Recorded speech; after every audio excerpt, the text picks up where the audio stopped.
In the year 1536, in a land where mountains kissed the sky and rivers flowed with the purity of untamed nature, there was a kingdom known as Valoria. It was a realm of great beauty, but also one that had been ravaged by war for generations. The kingdom was divided, with rival lords constantly vying for control over the throne. Amidst this turmoil, a hero emerged, Kratos, a warrior whose name would be etched in the annals of history. Kratos was not born into nobility. He was the son of a blacksmith in a small village nestled at the foot of the ardent peaks. His father, a stern yet kind man, had taught him the craft of forging steel. From a young age, Kratos learned the ways of the hammer and anvil, shaping metal with the same precision and care his father had before him. But the young boy's heart yearned for more than the life of a smith.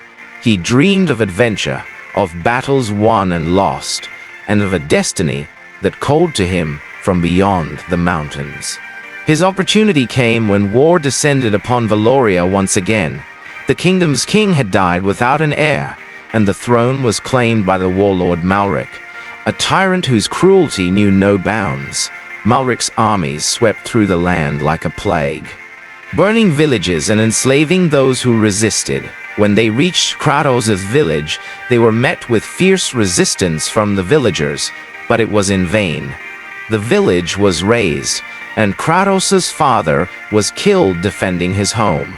Grief-stricken and fueled by a desire for vengeance, Kratos took up his father's sword, a weapon he had forged himself. He swore an oath to avenge his father and to free Valoria from the clutches of Malric. Kratos joined a group of rebels who were rallying against the tyrant's rule, quickly rising through the ranks with his unmatched skill in combat and unyielding determination.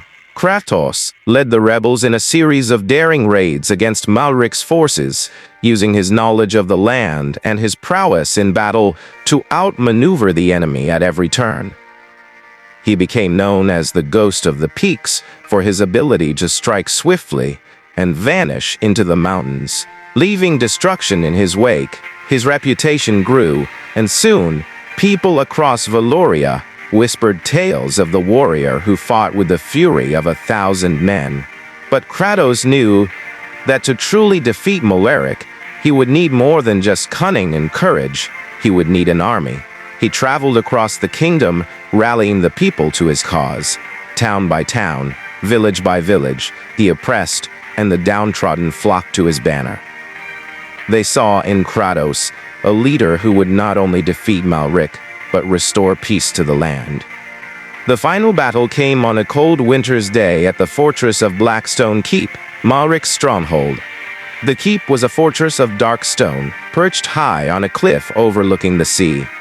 It was said to be impregnable, but Kratos was undeterred.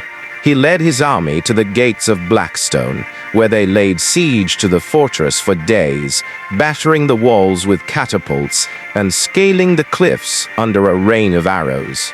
The battle was fierce, with both sides suffering heavy losses, but Kratos fought on, driven by the memory of his father and the hope of a free Valoria. In the heat of battle, he faced Malric himself. The two warriors clashed in a brutal duel, their swords ringing out in the cold air. Malric was a formidable opponent, but Kratos fought with the strength of 10 men. With a final, mighty blow, Kratos struck down the tyrant, ending his reign of terror.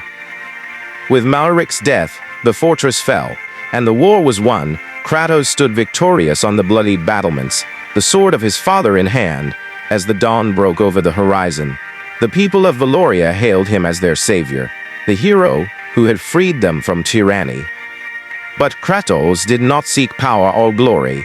He refused the crown, instead choosing to return to his village, where he rebuilt his father's forge. The kingdom was united under a new ruler, one chosen by the people, and peace returned to the land. Kratos became a legend, his name spoken with reverence for generations to come. The Ghost of the Peaks, the warrior who had fought for justice and honor, lived out his days in the quiet of his village. his deeds echoing through the ages as a testament to the strength of the human spirit.